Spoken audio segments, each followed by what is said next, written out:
একজন মেহমান যদি এক স্থান থেকে অন্য স্থানে যায়, তার জন্য কি সাজানো হয়? সে যেখানে বসবে ওই জায়গাটি সাজানো হয়। সে যে জায়গাটিতে হাঁটবে ওই জায়গাটিতে শুধুমাত্র একটা লাল গালিচা সংবর্ধনার ব্যবস্থা করা হয়। সে যদি কোথাও ঘুমিয়ে থাকে, এই ঘুমানোর জায়গাটা একটু সুসজ্জিত করা হয়, কমফোর্টেবল করা হয়। সে যেখানে কাজ করবে, বক্তৃতা দেবে, ওই মঞ্চটা একটু সাজানো গোছানো হয়। এছাড়া তার চোখের অন্তরালে যেখানে তার পদাচারণা হবে না, ওই জায়গাগুলি সাধারণত মেহমান সুসজ্জিত করে না। আল্লাহ পাক রব্বুল আলামিন আমাদেরকে মেহমান বানিয়েছেন।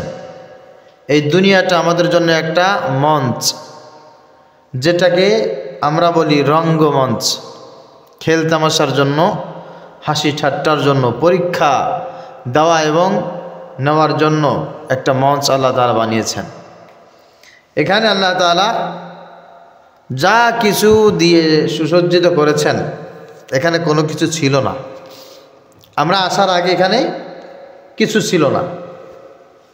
নদী ছিল না, গাছপালা ছিল না, ঘর বাড়ি ছিল না, অক্সিজেন ছিল না, কার্বন ডাইঅক্সাইড ছিল না, হাইড্রোজেন ছিল না, নাইট্রোজেন ছিল না, চাঁদ, সূর্য, গ্রহ, নক্ষত্র কিছু ছিল না।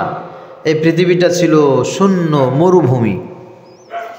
আল্লাহ পাক রব্বুল আলামিন সেখান থেকে সর্বপ্রথম পানি বানাইলেন। কি বানিয়েছেন? সবাই বলেন। তারপরে আল্লাহ তাআলা মাটি বানালেন।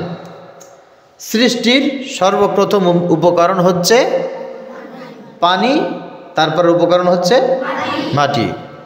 আল্লাহ পাক রব্বুল আলামিন বলছেন, আহুয়াল্লাযী খালাকা মিনাল মাই বাশারান ফাজআলাহু নাসাবাও ওয়া সিহরা। আল্লাহ বলছেন, আমি সর্বপ্রথম পানি বানিয়ে পানি থেকে সমস্ত মাখলুক তৈরি করেছি। আমরা মানুষ যারা আছি, এই মানুষ বাদে পৃথিবীতে যা কিছু সৃষ্টি হয়েছে সব কিছু পানি থেকে সৃষ্টি হয়েছে। গাছ, বৃক্ষ, তরুলতা, হাঁস, মুরগি, গরু, ছাগল, ভেড়া, দুম্বা ইত্যাদি যা কিছু আছে, যত মাখলুক, সব কিছু আল্লাহ তাআলা কি দিয়ে বানিয়েছেন? পানি দিয়ে।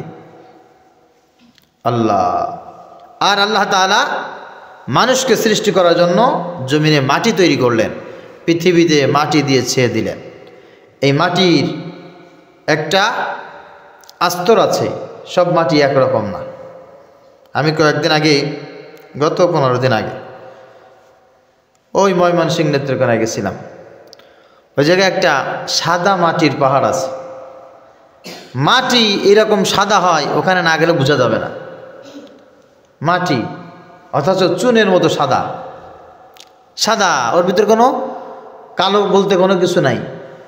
আবার ওইটা বুঝতে গেলে বুঝতে হবে আমাদের এই যে কি বিল আছে, চলন বিল, এই বিলের ভিতরে মাটি আছে। এই মাটি শুধু কালো, কালো ছাড়াই মাটির ভিতরে আর কিছু নেই।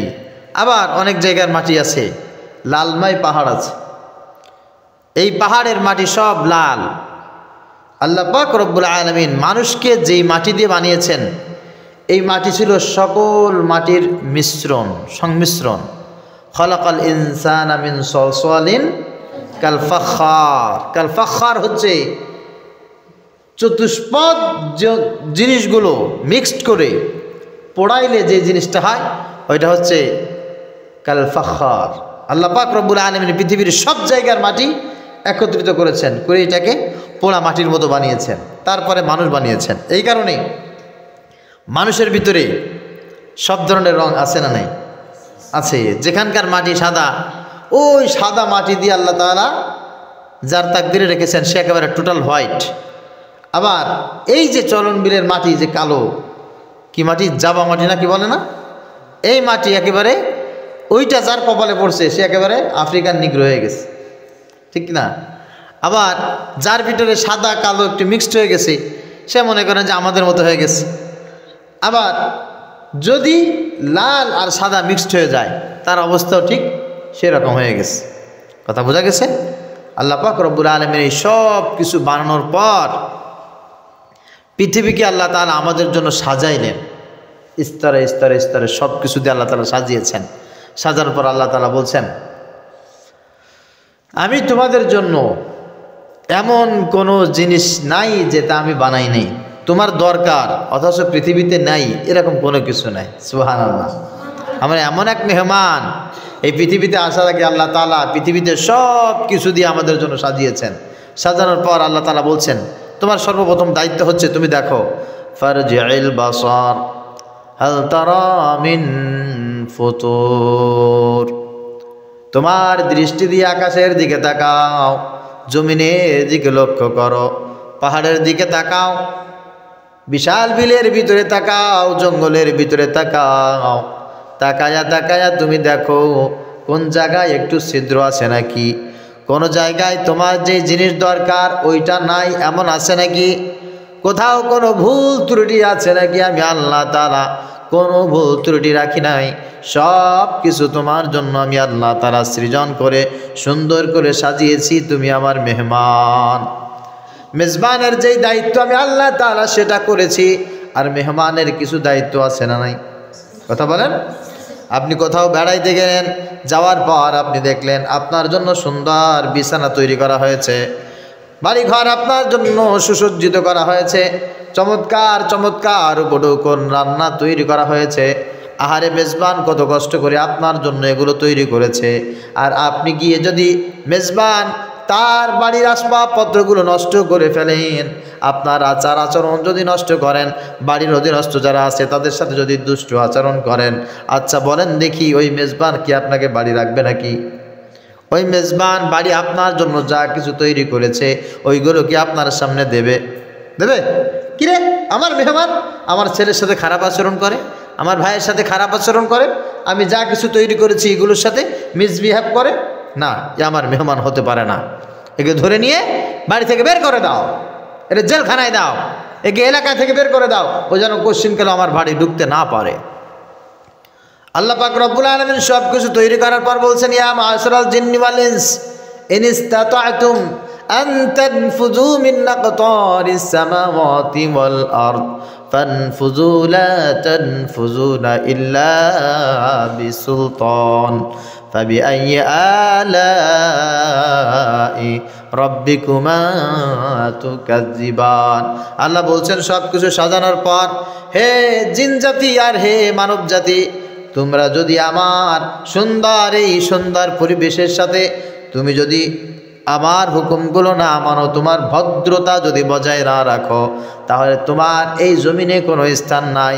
তুমি এক কাজ করো, তুমি আমার এই মেহমানখানা থেকে বের হয়ে যাও, আমার এই মঞ্চে তোমার কোনো জায়গা নাই, তুমি আমার এলাকায় আর ঢুকবা না, তুমি এখান থেকে বের হয়ে যাও।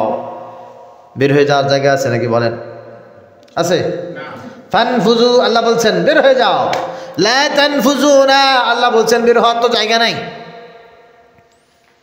মেহমান তুমি যদি মেজবানের বাড়ি যাও, মেজবান যদি খারাপ আচরণ করে তোমাকে বের করে দেয়, অন্য এক বাড়ি যাওয়ার সুযোগ আছে, নিজের বাড়ি ফিরে আসারও সুযোগ আছে।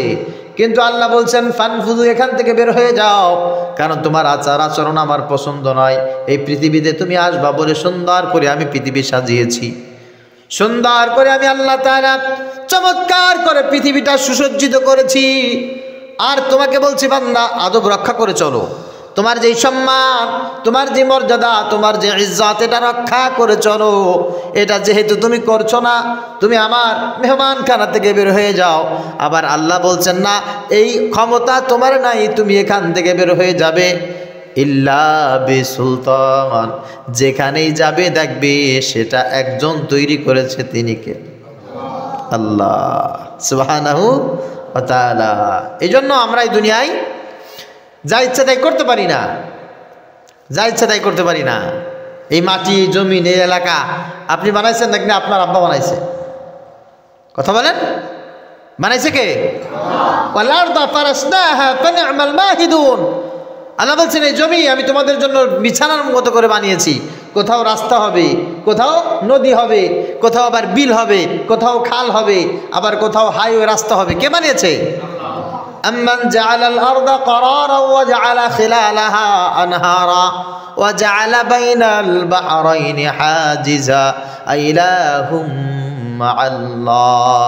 আল্লাহ বলেন জমিনটা তুমি মনে করো না তোমার সরকার এইভাবে বানিয়েছে, এখানে ইটের রাস্তা, ওখানে পিচের রাস্তা, আবার ওখানে পিছনে হাইওয়ে রোড, আবার কোথাও পাহাড়, আবার কোথাও একটু সামনে গেলে নদী, আবার কোথাও একটু পার হলেই বিশাল সাগর, আবার একটু সামনে গেলে একটা খাল, আবার একটা বিল, আবার কিছু জঙ্গল, আবার কিছু গাছপালা, একটা বাগান, আবার কিছু ঘর বাড়ি, এক জায়গায় দেখা যায় একটা পুকুর আছে।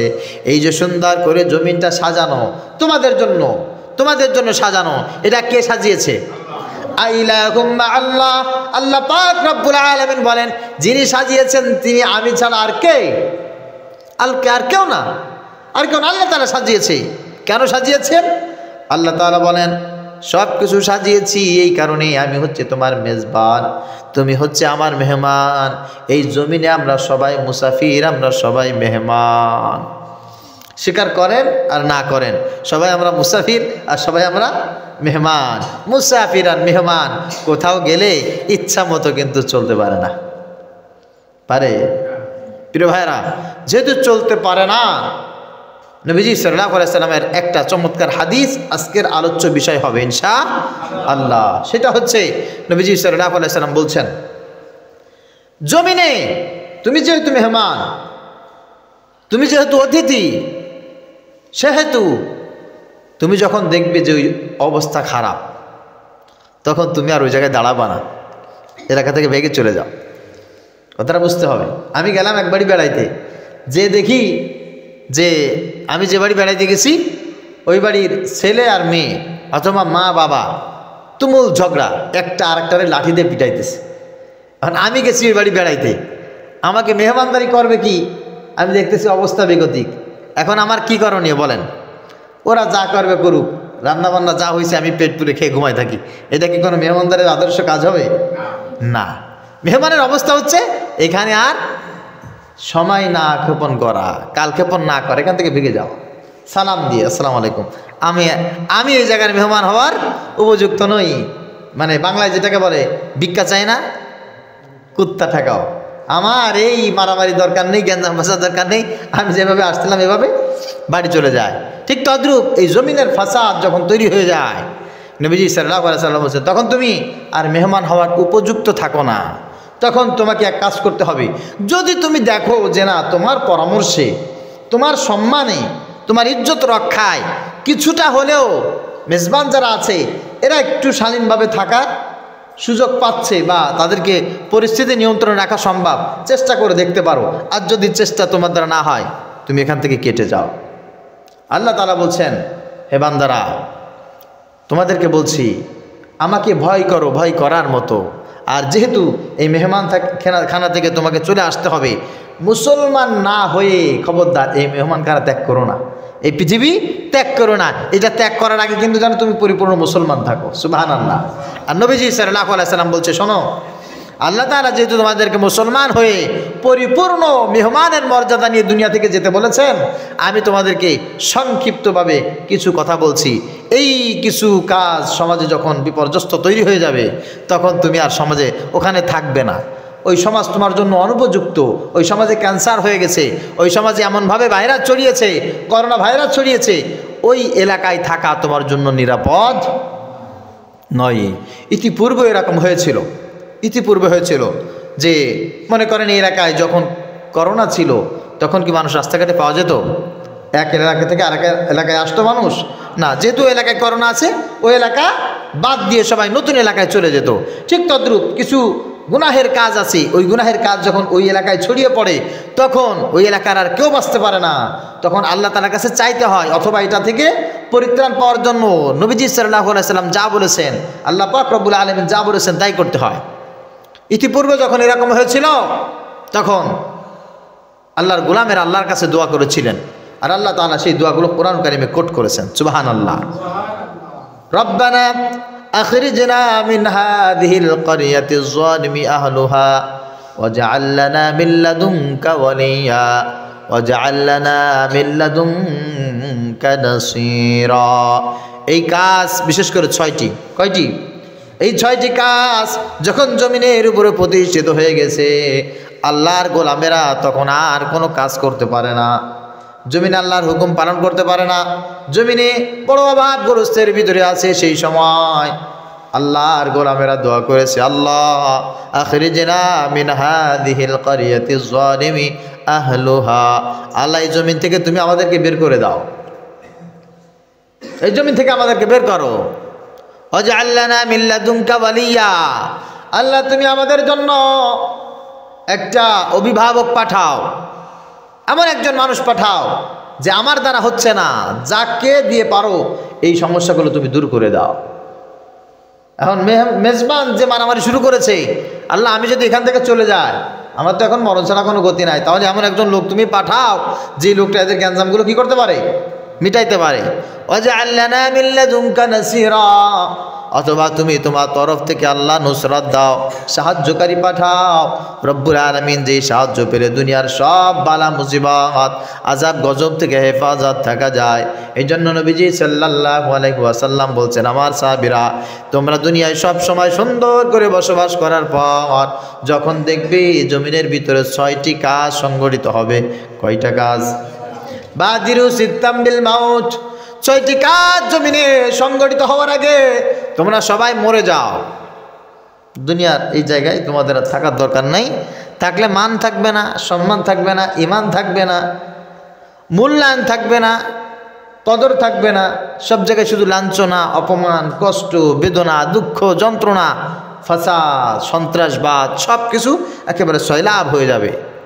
এই 6টা কাজ সংগঠিত হওয়ার আগে তোমরা দুনিয়া থেকে যদি চলে যাও তবে তোমার কপাল ভালো। বাদিরু সিত্তাম বিল মাউত, 6টি কাজ জমিনে সংগঠিত হওয়ার আগে তুমি দুনিয়া থেকে চলে যাও। 1 নম্বরে নবীজি সাল্লাল্লাহু আলাইহি ওয়াসাল্লাম বলেন, ইমরাতাস সুফাহা, সমাজে সব জায়গায় যখন তুমি দেখবে অযোগ্য লোক নেতৃত্ব দখল করেছে, তখন তুমি ওই এলাকায় আর বসবাস করবে না, ওই এলাকা থেকে তুমি চলে যাও। ওই এলাকা তোমার জন্য উপযুক্ত নয়। ইমানদারদের জন্য, মুসলমানদের জন্য, আল্লাহ ওয়ালাদের জন্য, আল্লাহ পাক রব্বুল আলামিনের সেই মেহমানদের জন্য ওই এলাকায় আর বসবাস করার কোনো উপযুক্ততা নাই। ওই এলাকা ছেড়ে তুমি চলে যাও। এক কথাই নবীজি বলেন, তুমি যেন মৃত্যুর কোলে চলে যাও, এর আগেই যেন তোমার মরণ হয়ে যায়। অযোগ্য লোক যদি কখনো মেম্বার হয়, অযোগ্য লোক যদি চেয়ারম্যান হয়, অযোগ্য লোক যদি মসজিদের খতিব হয়, অযোগ্য লোক যদি ইমাম হয়, অযোগ্য লোক যদি শিক্ষক হয়, অযোগ্য লোক যদি কোনো জায়গার প্রিন্সিপাল হয়, ওই এলাকা নষ্ট হয়ে যায়, ওই সংস্থা নষ্ট হয়ে যায়, ওই প্রতিষ্ঠান আর টেকে না, ওই এলাকাটা ধরে আল্লাহর গজব পড়ে। নাউজুবিল্লাহ পড়েন। এই জন্য 1 নম্বরে আমাদের সব সময় জন্য একটা জিনিস মাথায় রাখতে হবে, খবরদার কোনো অবস্থায় কোনো জায়গায় যেন অযোগ্য লোক আমরা না বসাই। হযরত আয়েশা সিদ্দিকা রাদিয়াল্লাহু তাআলা আনহা বলেন, আনজিলুন নাসা মানাজিলাহুম, ক্বালা রাসূলুল্লাহ সাল্লাল্লাহু আলাইহি ওয়াসাল্লাম, আমি নবীজি সাল্লাল্লাহু আলাইহি ওয়াসাল্লাম থেকে বলতে শুনেছি, অযোগ্য ব্যক্তিকে কখনো কোনো অবস্থায় চেয়ারে বসাবা না, তাকে কোনো পদে দিবা না, যে যেই জায়গার উপযুক্ত তাকে সেই জায়গায় বসাও, নতুবা জমিনে কিন্তু আল্লাহর গজব নামবেই। কথা বুঝছেন তো ভাই? ইনশাআল্লাহ কথা বোঝা গেছে না? এই জন্য আপনার আমার দায়িত্ব, কর্তব্য হচ্ছে মুয়াজ্জিন একজন অযোগ্য ব্যক্তিকে দেওয়া যাবে না। যে আশহাদু আন্না মুহাম্মাদুর রাসূলুল্লাহ একবার বলবে, এটা মুয়াজ্জিন মানা যাবে নাকি? কথা বলেন। আশহাদু আল্লা ইলাহা ইল্লাল্লাহর আগে যে আশহাদু আন্না মুহাম্মাদুর রাসূলুল্লাহ বলবে, এ ব্যক্তি তো অযোগ্য, একে মুয়াজ্জিন মানাবেন? ফজরের নামাজ যে ব্যক্তি 4 রাকাতের জায়গায় মনে করেন 6 রাকাত পড়ে, এ তো অযোগ্য, ঠিক কিনা? 2 রাকাত ফরজের জায়গায় যদি কেউ 1 রাকাত পড়ে, অযোগ্য। কেরাত যার সহি না, সে অযোগ্য। এই সমস্ত ব্যক্তিকে মুয়াজ্জিন বানানো যাবে না, এই সমস্ত ব্যক্তিকে ইমাম বানানো যাবে না। মাদ্রাসার প্রিন্সিপাল কে হবে বলেন? কোনো রকম লেখাপড়া করছে, একটু এরকম, কোনো রকম হাফেজ, কোনো রকম কয়েক কিতাব পড়ছে আর কি, কিরাতখানে একটু পড়ছে, বিশাল বড় প্রিন্সিপাল, বিশাল বড় মাদ্রাসার মুহতামিম, হ্যাঁ, বিশাল বড় বড় হুজুর। এটা কোনো কথা হইল? এটা কিয়ামতের সবচেয়ে বড় আলামত। ওই এলাকায় গজব নামার জন্য ওইটা যথেষ্ট। ওই এলাকায় গজব নামার জন্য কি বলেন?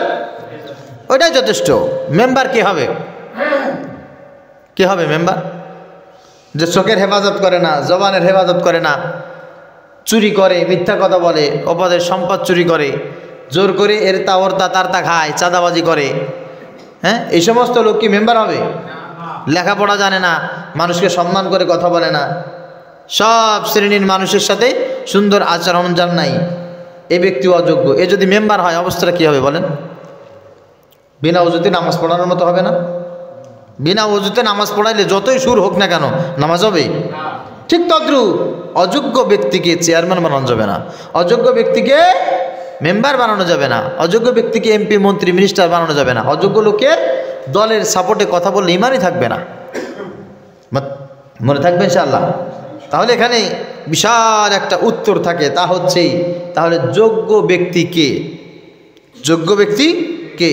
এর দুটি উত্তর। এক নাম্বার হচ্ছে উলামা ইকরামের কাছ থেকে পার্সোনালি শুনতে হবে। দ্বিতীয় নাম্বার হচ্ছে যে ইলম আছে যার, আমল আছে যার, এই ব্যক্তি হচ্ছে যোগ্য। মসজিদ নামাজ পড়ানোর জন্য যে পরিমাণে ইলম আছে ঠিক ওই পরিমাণ আমলও আছে, ওই ব্যক্তি হবে ইমাম। কলেজের প্রিন্সিপাল হওয়ার জন্য যে পরিমাণে ইলম দরকার, ওই ইলম আছে, ওই আমলও আছে, ওই ব্যক্তি হচ্ছে যোগ্য। মনে থাকবে ইনশাআল্লাহ? আল্লাহ তাআলা আমাদেরকে আমল করার তৌফিক দান করুক, সকলে বলি আমিন। নবীজি সাল্লাল্লাহু আলাইহি ওয়াসাল্লাম 2 নম্বরে বলেন ওয়া কাসরাতাশ শুরাত, যখন দেখবা সব জায়গায় শুধু মানুষ ব্যস্ত হয়ে যাবে, এই দফা সেই দফা, এই শর্ত সেই শর্ত, শর্ত ছাড়া দুনিয়ার কোনো মানুষ কোনো কাজ করবে না। মানুষ সব জায়গায় শুধু কমার্শিয়াল হয়ে যাবে, কমার্শিয়াল চিন্তা ফিকির ছাড়া মানুষের ভিতরে কোনো টেন্ডেন্সি কাজ করবে না। ওই সমাজে থাকার চাইতে না থাকা ভালো। আমি চাই এর আগে যেন আমার প্রত্যেকটা ইমানদার, আমার প্রত্যেকটা উম্মতের যেন মরণ হয়ে যায়। ওয়াকাসরাতাশ শুরাত, বেশি বেশি শর্ত, বেশি বেশি সওয়াল, কমার্শিয়াল চিন্তা ফিকির। হযরত মূসা আলাইহিস সালামের জাতি ধ্বংস হয়েছিল বেশি বেশি প্রশ্ন করার কারণে। কিসের কারণে বলেন? কথা বলেন। বেশি বেশি প্রশ্ন করার কারণে। আমাদের ভিতরে অনেকে আছে শুধু প্রশ্ন করে, এই করলে কি হবে, ওই করলে কি হবে, এ করবেন কেন, তা করবেন কেন, এত প্রশ্ন দরকার আছে? আল্লাহ বলছেন যা, সেটা তুমি মানলেই হয়। যেমন মূসা আলাইহিস সালামের যুগে একটা ছেলে নিহত হয়েছে, তাকে হত্যা করা হয়েছে। কে হত্যা করেছে, কেন হত্যা করেছে, এর বিচার করতে হবে। তখন তো আর সিসি ক্যামেরা নাই, আর্মি বিডিআর পুলিশ নাই। মূসা আলাইহিস সালামের কাছে বিচার চলে আসছে। বিচার আসার পর মূসা আলাইহিস সালাম আল্লাহর কাছে বলছেন যে আল্লাহ এর বিচার কিভাবে করব। আল্লাহ তা বলছেন ওদেরকে বলো একটা গাভী বা একটা গরু জবাই করে ওই গরুর যে গোশত আছে ওইটা ওই মৃত মানুষের গালের ভিতরে দিয়ে দিতে বলো। দিলে ওই মৃত মানুষ তার জবান দিয়ে সব কথা বলে দিবে যে তাকে কে হত্যা করেছে, কেন হত্যা করেছে। সুবহানাল্লাহ। ক্বালু আন তাযবাহু বাকারা ক্বালু আতাত্তাখিযুনা হুজওয়া ক্বালা আউযু বিল্লাহ আন আকুনা মিনাল জাহিলিন। আল্লাহ তাআলা চমৎকার ভাবে এই কথাটা বলেছেন, ইন্নাল্লাহা ইয়া'মুরু আন তাযবাহু বাকারা। আল্লাহ তাআলা আদেশ করেছেন তোমরা একটা জবাই করো, একটা বকরি জবাই করো। তারা এটাকে খেল তামাশা হিসেবে নিয়েছে। এবার তারা প্রশ্ন করছে, মুসা গরু তো জবাই করবো, তা এটা কি মানে মহিলা গরু হবে না পুরুষ গরু হবে? আল্লাহর কাছে জিজ্ঞাসা করছে। আল্লাহ বলে এইটা মহিলা গরু হবে। ভালো কথা, গাভী হবে। তাহলে গাভী কয় মাসের বয়স হবে? আবার প্রথমে কিন্তু একটা জবাই দিলে হয়ে যায়, জবাই দিলে হয়ে যায়। এবার জিজ্ঞাসা করছে তাহলে এটার বয়স কত হতে হবে? বলছে এটা 6 মাসের গাভীন হতে হবে। ওকে, 6 মাসের গাভীন হতে হবে। তাহলে গরুর কালার কেমন হবে? গরুর কালার হবে হচ্ছে লাল বা হলুদ। ওকে, তাহলে এবার গরুর কালার পাওয়া গেল, তাহলে গরুর ওজন কত হবে? এবার এত প্রশ্ন করার দরকার ছিল? কথা বলেন, প্রশ্ন করতেছে। তাহলে এবার বলতেছে গরুর ওজন হবে মনে করেন যে 80 কেজি। সবাই মিলে এবার এই গরু তালাশ করা শুরু করছে। গরু তালাশ করতে করতে করতে করতে করতে একবারই ঠিক সেম একটা গরু পাওয়া গেছে।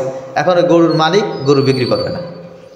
মুসা আলাইহিস সালামের দোহাই দিলে ওই মালিক তখন রাজি হয়েছে, বলছে আমার এই গরু জবাই করার পর গরুর চামড়ার ভিতরে যেই পরিমাণ স্বর্ণ ধরে ওই পরিমাণ স্বর্ণ আমাকে দিলে গরু বিক্রি করো।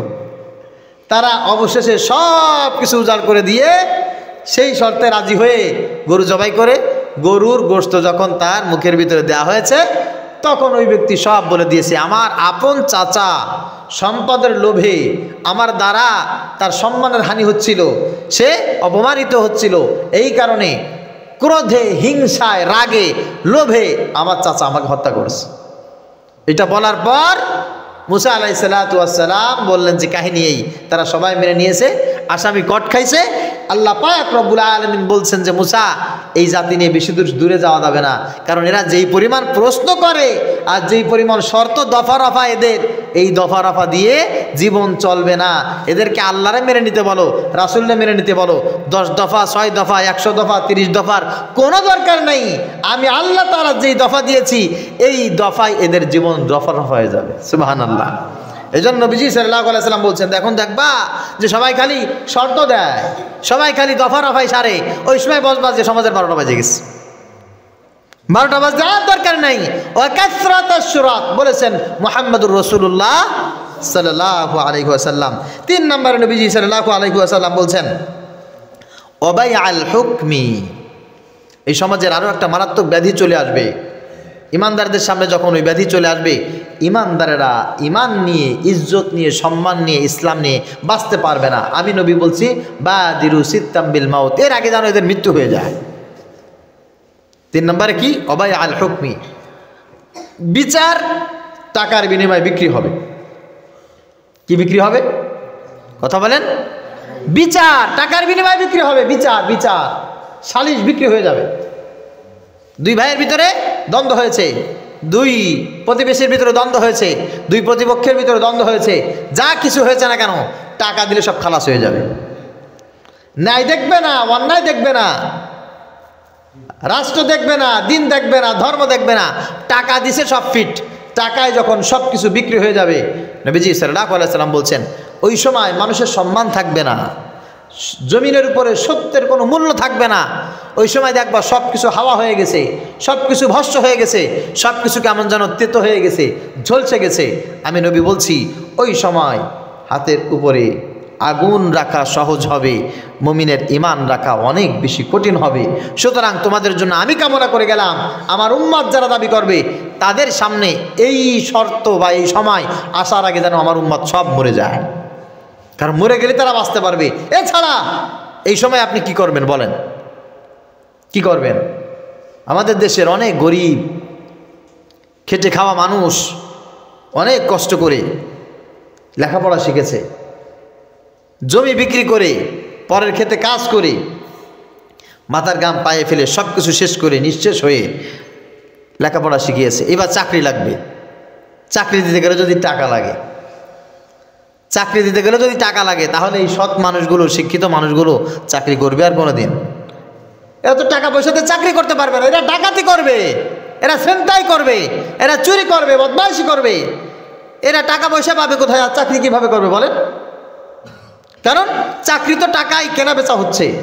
আমার এলাকায় যারা চাকরি করে, পুলিশে চাকরি করে, আর্মি, বিডিআর অফিসার, বড় বড় জায়গায় যারা চাকরি করে, এদের চাইতে অনেক শত শত যোগ্য মানুষ এলাকায় আছে, তারা চাকরি পাওয়ার উপযুক্ত। শুধুমাত্র চাকরি পায় না, করে না কেন? তাদের বাবার টাকা নাই। কথা বুঝতে পেরেছেন? টাকা নাই বলে আজকেরা তারা এই জমিতে হাল চাষ করে, খেতে সবজির চাষ করে, বাড়ি থেকে বাহিরে গিয়ে তারা কামলা দেয়, বিদেশ গিয়ে তারা কামলা দিচ্ছে। কেন? বাবার ওই পরিমাণ টাকা নেই, 15-20 লাখ ঘুষ দিতে পারবে না, সেই জন্য চাকরি করতে পারতেছে না। অথচ তারা শিক্ষিত, তারা এই চাকরির সবচাইতে বেশি প্রাপ্য যোগ্য মানুষ তারা। আর শুধু তাই না, বিচারের ক্ষেত্রে অনেক মানুষ আজকে অসহায় হয়ে গেছে।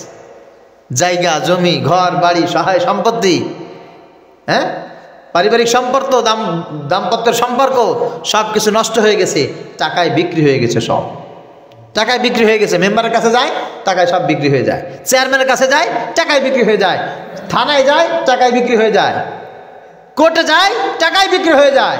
নবীজি সাল্লাল্লাহু আলাইহি সাল্লাম বলেছেন ওয়াবাইআল হুকমি, যখন দেখবে যে বিচার, পদ, চেয়ার টাকায় বেচা কেনা হয়, তখন এই সমাজে ভালো মানুষের কোনো মূল্যায়ন থাকবে না, কোনো মূল্যায়ন থাকবে না। সমাজে লিডার হবে, দামি মানুষ হবে ওই ব্যক্তি যে চোর, বাটপার, বদমাস, কিছু টাকা পয়সা কামাইছে, ওই মানুষগুলোর সম্মান তখন বেশি থাকবে। আল্লাহ তাআলা আমাদেরকে বোঝার তৌফিক দান করুক। অথচ নবীজি সাল্লাল্লাহু আলাইহি ওয়াসাল্লাম খেয়াল করেন, একজন মহিলা চুরি করেছে, সামান্য কিছু চুরি করেছে, নবীজি সাক্ষী পেয়েছেন, নবীজি বলছেন এই মহিলার হাত কেটে দাও। হযরত আবু বকর রাদিয়াল্লাহু তাআলা আনহু দেখছেন যে মহিলা চুরি করেছে, ওই মহিলা কুরাইশ বংশের লোক। নবীজি সাল্লাল্লাহু আলাইহি সাল্লাম যে বংশের, সেই বংশেরই লোক। তো নবীজির বংশের একজন মানুষ যদি চোরের দায়ে হাত কাটা যায়, তার বংশের একটা দুর্নাম হবে না? হযরত আবু বকর রাদিয়াল্লাহু তাআলা আনহু নিজে নবীজিকে বলতে চেয়েছেন, সাহস করেন নাই। হযরত ওমরকে বলেছেন, হযরত ওমর সাহস করে নাই। হযরত উসমান, হযরত আলী, কেউ সাহস করে নাই নবীজিকে কথাটা বলবে, ইয়া রাসূলুল্লাহ আপনার বংশের মানুষ, আপনার বংশের প্রতি একটা কালিমা লেপন হবে, আপনি এই মহিলার বিচার একটু হালকা করে দেন, হাত না কেটে একটা আঙুল কেটে দেন। কেউ যখন পারে না, তখন হযরত উসামা রাদিয়াল্লাহু তাআলা আনহু, ছোট্ট মানুষ, হযরত উসামার কানে কানে গিয়ে হযরত আলী বলছে, উসামা তুমি নবীজির কানে কানে গিয়ে গলা জড়িয়ে ধরে বলবে যে দাদা যান, নানা যান, এই যে মহিলা চুরি করে ধরা খেয়েছে, এই মহিলা আপনার বংশের লোক, সুতরাং তার হাত যদি আজকে কাটা যায়, এটা আপনার উপরেও একটা দুর্নাম আসতে পারে, আপনার বংশের গোত্রের মানুষ, আপনি তার বিচারটা হালকা করে একটা নখ কেটে দেন বা একটা হাত আঙুল কেটে দেন। হযরত উসামা রাদিয়াল্লাহু তাআলা আনহু হাসতে হাসতে গিয়ে নবীজির কোলে বসে জড়িয়ে ধরে কানে কানে এই কথাটা বলেছেন। হযরত উসামাকে কোল থেকে নামিয়ে নবীজি দাঁড়িয়ে গেছেন, রক্ত চক্ষু নিয়ে সব সাহাবীদের সামনে বলছেন, কিরে তোমরা আমার কাছে ওই ধরনের রিকোয়েস্ট করো যেই রিকোয়েস্ট আল্লাহ পাক রব্বুল আলামিন করতে নিষেধ করেছেন। টাকা পয়সা, সহায় সম্পত্তি, বংশ বুনিয়াদ, এলাকার স্বার্থে যখন বিচার হক থেকে না হকে চলে যাবে, আমার আল্লাহ বলছেন তখন এই জমিনে মুমিন আর মুমিন থাকবে না, ঈমান নিয়ে কেউ বাঁচতে পারবে না। কোশ্চিন কালে বলছি, এই কাজ যদি আমার কন্যা ফাতেমাও করত, আমি আমার কন্যার হাত কেটে দিতাম, ডানেও তাকাইতাম না, বামেও তাকাইতাম না। সুবহানাল্লাহ। ওবাই আল হুকমি, নবীজি সাল্লাল্লাহু আলাইহি সাল্লাম তৃতীয় নম্বরে চমৎকারভাবে আমাদেরকে বলেছেন, এই জিনিস যেন আল্লাহ তাআলা আমাদের দ্বারা না করায়, আমরা যেন এটা না দেখি। সকলে বলি আল্লাহুম্মা আমিন। 4 নম্বরে ইস্তিগফাফুম বিদ্দাম, নবীজি বলেছেন যখন মানুষের রক্তের দাম হালকা হয়ে যাবে, যখন সমাজে সব কিছুর দাম থাকবে, রক্তের কোনো দাম থাকবে না। একটা মানুষকে মেরে ফেলেছে, ওইটার কোনো ব্যাপার না, ওইটা কোনো ব্যাপার না। একটা পাখি মারলো কেন, একটা কুকুর মারলো কেন, এ করলো কেন, অতিথি পাখি ধরা যাবে না। অতিথি পাখি কি করা যাবে না, ধরা যাবে না। জাটকা ইলিশ ধরা যাবে না। কেন? এই ছোট মাছ ধরলে অবিচার হয়, অতিথি পাখি ধরলে কি হয়, অবিচার হয়। এটা নষ্ট করা যাবে না। কুকুর যেখানে সেখানে মেরে ফেলা যাবে না, কারণ একটা অবলা প্রাণী, এই প্রাণী এইভাবে মারলে এটা প্রাণীগুলোর উপরে কি হয়, অসম্মান হয়, অবিচার হয়। এই কাজ করা যাবে না। নেচার, প্রকৃতি যেটা আছে, এটা নষ্ট করা যাবে না। কত প্রেম, কত আবেগ, কত ভালোবাসা। হ্যাঁ, আসলেই তো তাই, আসলেই তো ভালোবাসা, আসলেই তো ভালোবাসা। বনের হরিণ ধরা যাবে না। কেন? হরিণ সৌন্দর্য, এটা ধরলে সৌন্দর্য নষ্ট হবে, এজন্য ধরা যাবে না। কিন্তু একটা মানুষ মেরে ফেলে, এর কোনো বিচার হয় না। একটা মানুষ মেরে ফেলে, এর বিচার কেউ চায় না। শেখ হাসিনা তাদেরকে হত্যা করেছে, গুলি করেছে রাস্তায়, পাখির মতো টকবকে যুবকদেরকে যারা গুলি করে হত্যা করেছে, এই বিচার চায় না। এই বিচার হোক, তাকে দেশে আনা হোক, আগে তার বিচার কমপ্লিট করা হোক, এই কথা কয় না। আগেই কয় নির্বাচন লাগবে, আগেই কয় ক্ষমতা লাগবে। এরা মানুষের কাতারে পড়ে না, অমানুষ জানোয়ার কোথাকার। ইস্তিগফাফুম বিদ্দাম, তাদের রক্তের দাম যাদের কাছে নাই, এরা কোশ্চেন কারো মানুষ হতে পারে না। আমাদের কাছে রক্তের দাম আছে। একটা মানুষের রক্তের দাম পৃথিবীর যে কোনো জিনিসের চাইতে অনেক বেশি। আপনারা ঠিক বললেও ঠিক, না বললেও ঠিক। একজন ইমানদার মুসলমানের এক ফোঁটা রক্ত 8টা জান্নাতের চাইতে হাজার হাজার কোটি গুণ বেশি দামি। এই পৃথিবীর বাইতুল্লাহর চাইতে দামি কিছু আছে? একজন ইমানদারের এক ফোঁটা রক্তের চাইতে বাইতুল্লাহর দাম বেশি নয়। মক্কা মদিনা এক জায়গায় রাখেন, আর একজন ইমানদারের এক ফোঁটা রক্ত এক জায়গায় রাখেন, আল্লাহর কাছে ইমানদারের এক ফোঁটা রক্তের দাম বেশি হয়ে যাবে। আমাদের কাছে মানুষের রক্তের দাম নাই, দাম নাই। খেয়াল করেন সূরাতুল ফাতহ, ইন্নাল্লাযীনা ইউবাইউনাকা ইন্নামা ইউবাইউনাল্লাহ ইয়াদুল্লাহি ফাওকা আইদিহিম ফামান নাকাসা ফাইন্নামা ইয়ানকুসু আলা নাফসি ওমান আওফা বিমা আহাদা আলাইহুল্লাহ ফাসায়ুতিহি আজরান আযীমা। অনেক লম্বা আয়াত। নবীজি সাল্লাল্লাহু আলাইহি সাল্লাম স্বপ্ন দেখেছেন বাইতুল্লাহ জিয়ারত করবেন। সাহাবীদের সামনে বললেন, আমি তো এই স্বপ্ন দেখেছি। সাহাবীরা বললেন, ইয়া রাসূলুল্লাহ চলেন, আপনি স্বপ্ন দেখেছেন বাইতুল্লাহ জিয়ারত করবেন, চলেন আমরা যাব। বলে এইভাবে তো যাওয়া যাবে না। বলে আপনার জন্য জীবন উৎসর্গ করে দিলাম, চলেন যায়। নবীজি আবেগে আপ্লুত হয়ে সাহাবীদেরকে নিয়ে মদিনা থেকে মক্কা রওনা করেছেন। যেতে যেতে যেতে যেতে হুদাইবিয়া নামক একটা সন্ধি যেখানে হয়েছিল, হুদাইবিয়া নামক একটা জায়গা, ওই জায়গায় একটা বাবলা গাছের নিচে নবীজি বসেছেন। বসার পরে হযরত উসমান রাদিয়াল্লাহু তাআলা আনহুকে মক্কায় পাঠানো হয়েছে। কেন? তুমি যে বলো যে মুহাম্মদ আসছে, তার কিছু সাথীদেরকে নিয়ে তারা বাইতুল্লাহ ঢুকবে, বাইতুল্লাহ জিয়ারত করবে, তাওয়াফ করবে, চলে যাবে, এটা তুমি তাদেরকে বলে দাও। হযরত উসমান রাদিয়াল্লাহু তাআলা আনহু তখন দূত হত্যা করতো না কেউ, মানে যে মেসেঞ্জার ছিল, বার্তাবাহক যে ছিল, তার সাথে কেউ খারাপ আচরণ করতো না। হযরত উসমান যখন গেছে, হযরত উসমানকে মক্কাবাসীরা দেখে ওদের চোখ বড় বড় হয়ে গেছে। কয়েকজনে মুনাফেক আছে না, কিছু মুনাফেক কয়েকজনে এসে নবীজির কাছে রটিয়ে দিয়েছে। রটানো হয়ে গেছে কি উসমানকে হত্যা করেছে। আসলে হযরত উসমানকে হত্যা করা হয় নাই, তারা বলছে উসমানকে হত্যা করা হয়েছে। নবীজি সাল্লাল্লাহু আলাইহি সাল্লাম বলছেন, আমার সাহাবীরা, আমার উসমান নাই, একজন ইমানদারকে যারা হত্যা করেছে, ইমানের কারণে যাকে তারা শহীদ করেছে, এই জমিনের উপরে আমি হাত রাখলাম। আমি তোমাদেরকে বলছি, একজন মুসলমানের হত্যার প্রতিশোধ যতক্ষণ পর্যন্ত আমি না নিতে পারবো, ততক্ষণ পর্যন্ত জীবন যাবে, আমি মদিনায় ফিরে যাব না। নবী যখন জমিনের উপরে হাত রেখেছেন, এক এক করে শত শত সাহাবী সবাই রাসূলের হাতের উপরে হাত রেখে সবাই একে শপথ করেছে, ইয়া রাসূলুল্লাহ, ইয়া হাবিবাল্লাহ, উসমান হত্যার প্রতিশোধ না নিয়ে আমরা একজনও মদিনায় যাব না। সঙ্গে সঙ্গে যে আয়াত তেলাওয়াত করেছি, আল্লাহ তাআলা এই আয়াত নাজিল করে বলছেন, ইন্নাল্লাযীনা ইউবাইউনাকা ইন্নামা ইউবাইউনাল্লাহ ইয়াদুল্লাহি ফাওকা আইদিহিম। হে নবী, আপনি উসমান হত্যার প্রতিশোধ নেওয়ার জন্য আপনি হাত রেখেছেন, আপনার সাহাবীরা যে আপনার হাতের উপরে হাত রেখেছে, আমি আল্লাহ বলছি ওদের হাতের উপরে আমিও হাত রেখেছি। যতক্ষণ পর্যন্ত মুসলমানের রক্তের প্রতিশোধ না হবে, ততক্ষণ পর্যন্ত আপনাদেরকে আমি মদিনায় পাঠাবো না। সঙ্গে সঙ্গে সবাই রওনা দিয়েছে। হযরত উসমান রাদিয়াল্লাহু তাআলা একটু পরে ফিরে আসছে। আসার পরে হযরত উসমান বলছে, ইয়া রাসূলুল্লাহ, ইয়া হাবিবাল্লাহ, পরিস্থিতি খুব খারাপ, ওখানে যাওয়ার মতো নাই। তবে তাদের সাথে আমি কথা বলেছি, একটা সন্ধি হলে আগামী বছর যাওয়া লাগতে পারে, যাওয়ার একটা সুযোগ থাকতে পারে। আমি শুধু এতটুকু বলছি, ইমানদারের রক্তের দাম আছে না নাই? কথা বলেন, আছে না নাই? বাংলার জমিনে যাদেরকে মিথ্যা অপবাদ দিয়ে ফাঁসি দেওয়া হয়েছে, হত্যা করা হয়েছে, গুলি করে ইউনিভার্সিটিতে আমার ছোট ছোট কোমলমতি শিশুদেরকে, আমার উঠতি বয়সের যুবক যুবতী যারা আছে তাদেরকে নিহত করা হয়েছে, যতক্ষণ পর্যন্ত এর বিচার ফাইসালা না হবে বাংলার জমিন ততক্ষণ সংস্কার হবে না। আর এই সংস্কারের আগে যারা নির্বাচন চাইবে, এরা কোশ্চিনকারও বাংলার আদর্শবান সুনাগরিক হতে পারে না, পারে না, পারে না। এত সহজ, এত সহজ, সবকিছু এত সহজ। রক্তের কোনো দাম নাই, রক্তের কোনো দাম নাই। আর রক্তের যখন দাম উঠে যাবে, মানুষের ভিতরে কোনো মনুষ্যত্ব থাকবে না, কোনো মনুষ্যত্ব থাকবে না। নবীজি সাল্লাল্লাহু আলাইহি সাল্লাম বলেছেন, ইস্তিগফাফুম বিদ্দাম, কিয়ামতের আগে এমন একটা সময় আসবে যখন রক্তের কোনো দাম থাকবে না। আমাদের কাছে মুসলমান ইমানদারের রক্তের দাম আছে না নাই? 5 নম্বরে নবীজি সাল্লাল্লাহু আলাইহি সাল্লাম বলছেন, ওই সময় আসার আগে মারা যাও, ওই সময় আসার আগে দুনিয়া থেকে চলে যাও। কখন? অকাতিয়াতার রেহাম, যখন মানুষ আত্মীয়তার সম্পর্ক কোনো সম্পর্কই মনে করবে না।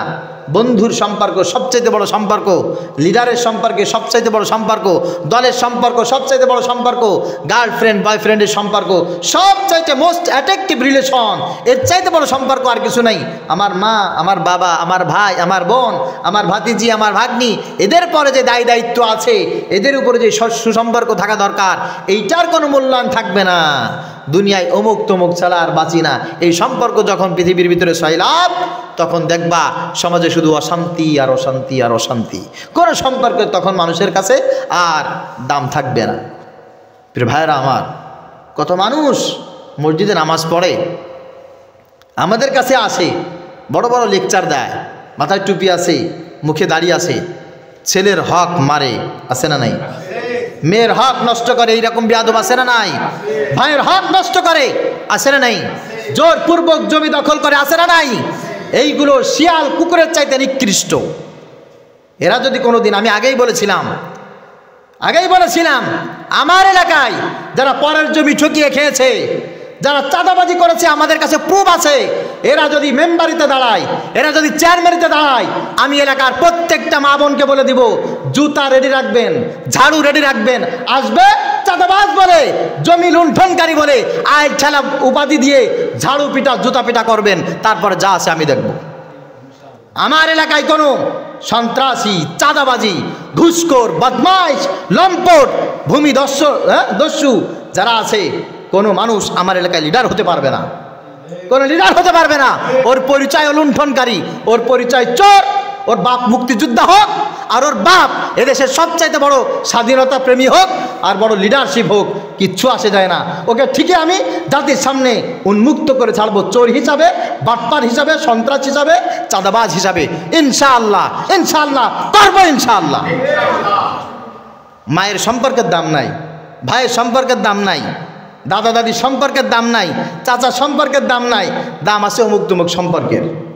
এই মানুষ যারা, এরা কোশ্চিনকালেও মানুষ না, কোশ্চিনকালেও মানুষ না। এরা আজকে এক রূপ, পরের দিন দেখবেন আর এক রূপ। নবীজি সাল্লাল্লাহু আলাইহি সাল্লাম বলেছেন, শেষ সময় মানুষের চরিত্র হবে এইরকম, চরিত্র হবে এইরকম। অনেক যুবক ভাইয়েরা আছো, তোমরা আছো, মা ফোন করলে মেজাজ খারাপ হয়ে যায়, 30 সেকেন্ড, 40 সেকেন্ডের বেশি কথা আর লং হয় না। স্ত্রী ফোন করলে মেজাজ খারাপ হয়ে যায়, এত ঘন ঘন কেন ফোন করো? ওইদিকে বন্ধু ফোন করে, গার্লফ্রেন্ড ফোন করে, বয়ফ্রেন্ড ফোন করে, টাইম শেষই হয় না। পরে দেখে যে মোবাইলে ব্যালেন্স নাই, তাও মনে নেই। এরকম অসভ্য আছে না নাই? অথচ তোমার ভিতরে সবচাইতে বেশি কোমল ভাষা দরকার ছিল তোমার ভাইয়ের জন্য, তোমার বোনের জন্য, তোমার মায়ের জন্য, তোমার বাবার জন্য, তোমার স্ত্রী, তোমার সন্তানের জন্য। চরিত্র কোথায় গেছে? এর একটা মাত্র কারণ হচ্ছে তোমার ভিতরে ইমানিয়াত নাই, আখলাকিয়াত নাই, ইসলাম তোমার ভিতরে নাই, ঠিক কি না? শেষ নম্বরে নবীজি সাল্লাল্লাহু আলাইহি ওয়াসাল্লাম বলছেন, ওয়ানাশা ইয়াত্তাখিযুনাল কুরআনা মাযামিরা। কিয়ামতের আগে মানুষ কোরআন তেলাওয়াত করবে, কোরআন তেলাওয়াত করবে, হাদিস তেলাওয়াত করবে, তবে সেইটা হবে গান বাজনার সাথে সাথে। কিসের সাথে বলেন? সবাই বলেন।